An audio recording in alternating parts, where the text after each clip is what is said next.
United Nations Convention on the Law of the Sea, Article 170, the Enterprise, 1. The enterprise shall be the organ of the authority, which shall carry out activities in the area directly, pursuant to Article 153, paragraph 2a, as well as the transporting, processing and marketing of minerals recovered from the area. 2.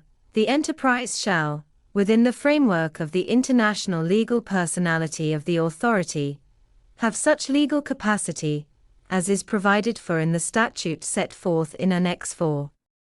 The enterprise shall act in accordance with this convention and the rules, regulations and procedures of the authority, as well as the general policies established by the Assembly, and shall be subject to the directives and control of the Council.